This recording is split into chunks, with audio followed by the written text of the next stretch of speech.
इस सारे माहौल में जब हर तरफ बातचीत मुज़ाकरात के ऊपर जोर दिया जा रहा है, दूसरी तरफ सज़ाएं भी सुनाई जा रही हैं। आज भी 9 मई के केस में पीटीआई की जो पंजाब की टॉप लीडरशिप है उन सबको सज़ाएं सुना दी गई, तकरीबन 10-10 साल की। पहले भी कई मुकदमात में इसी नौयत की 10-10 साल की सज़ाएं सुनाई गई हैं। अब मज़ीद ऐड ऑन कर दिए गए और ट्रायल मुकम्मल किए गए और सज़ाएं सुना दी गई। आज हमने देखा जज साहब का कॉन्वाय निकला, कोट लखपत जेल पहुँचे और सज़ा सुना दी गई तकरीबन दिन 3 बजे। उसके बाद फिर टेलीविजन पर ट्रांसमिशन सारा कुछ।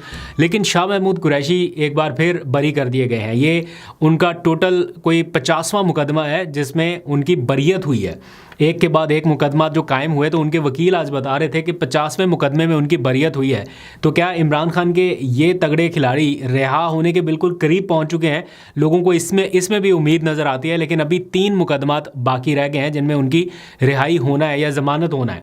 अगर वो हो जाती है तो फिर उनकी रिहाई का रास्ता हमवार होगा, लेकिन वो मामला भी सिर्फ ज़मानत से ही मशरूत नहीं है, और भी कई पसे पर्दा चीज़ें होंगी जहाँ पे मामला कहीं कंक्लूजन की तरफ जाएंगे तो फिर उनकी रिहाई हो सकती है। लेकिन ये आज जो सज़ाएं सुनाई गई हैं, ये एक बात तो इंडिकेट कर रही हैं कि इमरान खान के मौक़िफ़ में कोई तब्दीली नहीं आई, पाकिस्तान तहरीक इंसाफ के मौक़िफ़ में कोई तब्दीली नहीं आई। इसी वजह से ये सज़ाएँ सारी सुनाई जा रही हैं, क्योंकि मुकदमात कायम हो जाना या बहुत सारी और जो चीज़ें चल रही हैं एट वंस, उनकी उस तरह से अहमियत नहीं होती जितनी ये होती है कि बातचीत हो रही है, रास्ता हो रहा है। जब कोई बातचीत के थ्रू रास्ता निकलेगा, ये सारे मुकदमा आपने देखा ही है, रिसेंट हिस्ट्री में देखा नवाज शरीफ के ख़िलाफ़ कितने मुकदमा थे। जब बातचीत हुई, रास्ता निकला, वो बैरून मुल्क भी चले गए, वापस भी आ गए, मुकदमा ख़त्म भी हो गए। एक के बाद एक मुकदमा जितनी तेज़ी से कायम हुआ था उससे डबल स्पीड से वो ख़त्म हुआ, बल्कि उससे भी ज़्यादा स्पीड से वो आए हैं अदालतों में। सारा माहौल आपने देखा, रिपीट में नहीं जाता। तो इसी तरह ये सारे मुकदमा भी तब ख़त्म हो जाएंगे जब बातचीत का कोई रास्ता निकल आएगा या फरीकैन ये तय कर लेंगे कि हाँ जी, हमने चीज़ों को किसी किनारे लगाना है।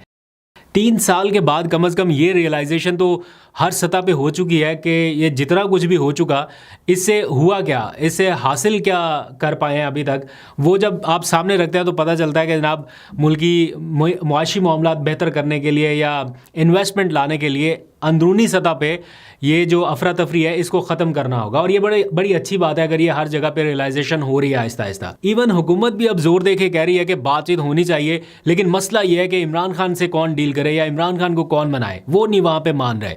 तो हुकूमत तो बहुत कंफर्टेबल पोजीशन में है, हर चीज़ उनको मिली हुई है, हर तरह से हुकूमत कर रहे हैं, तो उनको क्या ज़रूरत पड़ी है कि वो बार बार मुज़ाकरात की बात कर रहे हैं? इसलिए कि मामला उस तरह से नहीं चल रहे जिस तरह से वो चाहते हैं।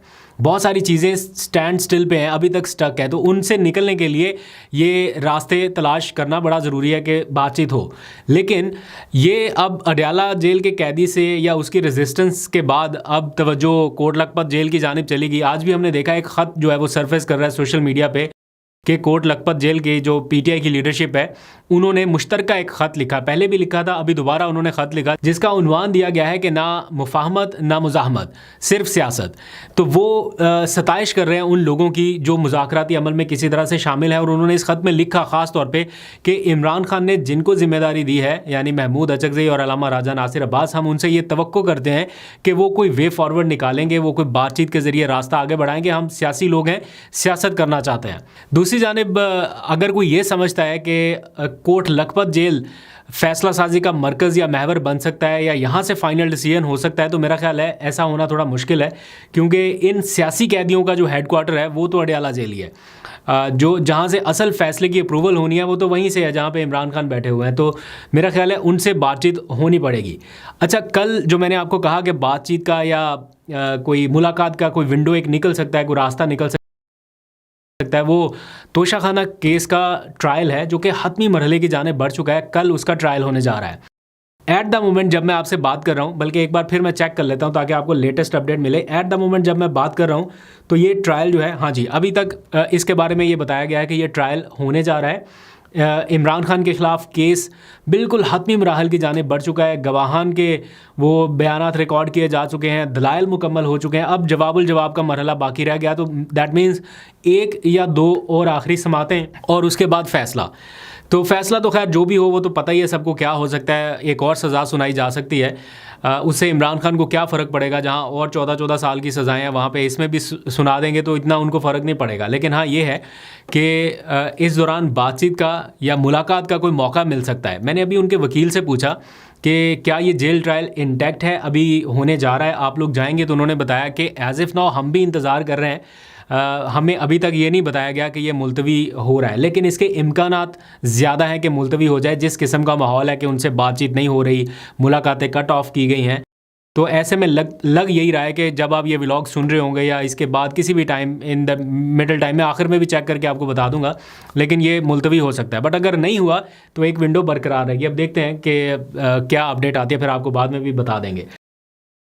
अब इस सारी सूरत हाल में दो चीज़ें जो पॉजिटिव हैं, एक तो मुज़ाकरात का माहौल जो हर सतह पे डिस्कस हो रहा है, दूसरा शाह महमूद कुरैशी की रिहाई बिल्कुल करीब पहुंच चुकी है, और तीसरा तहरीक तहफ़्फ़ुज़ आईन पाकिस्तान की जो क़यादत है, इसके जो इनसाइडर्स लोग हैं जिनसे हमारी बातचीत होती है, जिनसे हम पूछते हैं कि आपका मूड क्या है, आप मतलब अंदर खाते पार्टी के कैंप में चल क्या रहा है, क्या इस बारे में गौर हो रहा है कि हम मुज़ाहमत की तरफ जाना है या अभी मुफाहमत वाली बातें, तो वो मुफाहमत की तरफ ज़्यादा जोर है उनका। और इसी लिए कल एक कौमी कॉन्फ्रेंस होने जा रही है, चंद घंटे ही बाकी हैं, और इस कॉन्फ्रेंस का जो नाम दिया गया है वो है इज्तमाई दानिश से राह नजात।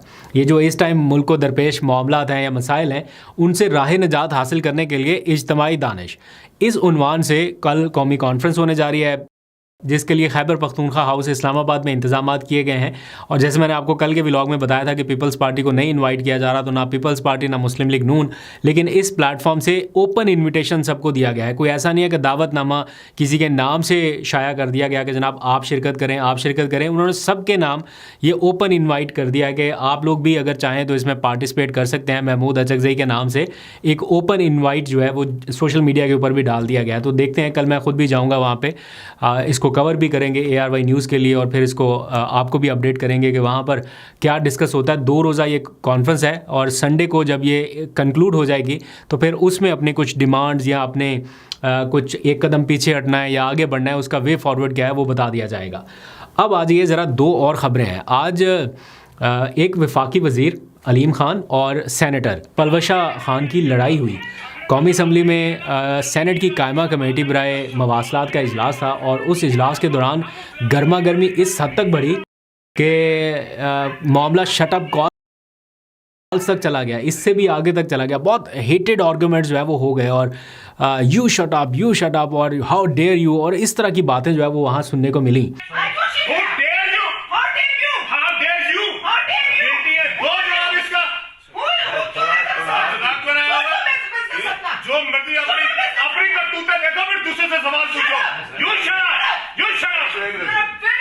ये मामला शुरू कहाँ से हुआ? अलीम ख़ान साहब की सोसाइटी, आपको पता है पार्क व्यू सोसाइटी, वहाँ पे उसके आसपास कोई रोड तामीर हुई है, तो पलवशा ख़ान ने इसके ऊपर क्वेश्चन रेज़ किया कि जो सड़क बनाई गई है कौमी ख़जाने से या टैक्स पेयर्स के पैसों से, क्या ये आपकी सोसाइटी को फ़ायदा पहुँचाने के लिए तामीर करवाई गई? इसका जवाब उन्होंने दे दिया, लेकिन उसके बाद भी ये मामला रुका नहीं। तो इस तरफ से आर्गूमेंट, दूसरी जानिब से आर्गूमेंट, तो वो इतने ज़्यादा हीटेड आर्गूमेंट रहे कि मामला सही तलख कलामी से भी नेक्स्ट लेवल तक चला गया, और फिर शट अप कॉल्स और हाउ डेयर यू और ये सारा कुछ लोग बीच बचाव कराने की कोशिश करते रहे, लेकिन ये मामला उस वक्त तक कंट्रोल में नहीं रहा। अब पता नहीं क्या सिचुएशन है, सुना है कि किसी ने कोई माजरत भी कर ली है किसी से, लेकिन उस टाइम तो बहुत हेटेड आर्गूमेंट्स हो गए। और पलवशा ख़ान ने कहा कि हुकूमती वज़ीर जो है वो इस तरह का रवैया रख रहे हैं, तो हम अपनी क़यादत से जाके कहेंगे या उनके नोटिस में लाएंगे कि देखिए ये सारा कुछ हो रहा है, और शायद उनके नोटिस में आ भी चुका हो। लेकिन ये कोई इतना क़यादत के नोटिस में आने के बाद कि कोई ऐसी हलचल मच जाए, ऐसा कुछ नहीं है। ये 2 लोगों का आपस में एक तरह से मामला है। अच्छा, गुज़िश्ता रोज़ आपको पता है जस्टिस तारिक महमूद जहांगीरी जो हैं उनको ओहदे से हटा दिया गया था इस्लामाबाद हाई कोर्ट के 2 रुकनी बेंच की जानिब से, और उनको डी नोटिफाई करने का कहा गया था। तो रातों रात जनाब वज़ारत कानून ने फ़ौरन डी नोटिफाई किया, उधर सदर ने फ़ौरन मंजूरी दी, एक पूरा वो नोटिफिकेशन जारी कर दिया। तो आप देखिए कि जब किसी फ़ैसले के ऊपर अमल दरामद करना हो तो कैसे कितनी स्पीड से होता है, इधर ऑर्डर, उधर तहरीरी फ़ैसला, उधर जनाब डी नोटिफिकेशन हो गया वज़ारत कानून की तरफ से, उधर से सदर साहब ने जनाब नोटिफिकेशन जारी कर दिया, गज़ट नोटिफिकेशन भी इशू हो गया। और जहाँ पे थोड़ी ताख़ीर करना हो या जहाँ पे ना होना हो, फॉर एग्जांपल इमरान खान का केस ही नहीं लग रहा, ज़मानत का केस ही नहीं लग रहा, या समटाइम्स उनको तहरीरी फ़ैसला चाहिए होता है, वही नहीं मिल रहा होता उनको। तो यहाँ पर फ़ैसला हुआ, तहरीरी हुक्मनामा जारी हुआ, इम्प्लीमेंटेशन का आप देखिए स्पीड, और जहाँ पे स्पीड ज़रा स्लो करनी हो वहाँ पे क्या हाल होता है। इमरान खान को जो सज़ा सुनाई गई थी अलकादर ट्रस्ट केस में, 190 मिलियन पाउंड वाला, वो जनवरी में सज़ा सुनाई गई थी। आज जनवरी दोबारा आने वाला है, चंद ही दिन बाकी रह गए हैं। अभी तक उनका खाली ज़मानत का केस फिक्स नहीं हुआ कि उसमें उनकी सज़ा मुअत्तल हो सके, यहाँ तक मामला चल रहा है।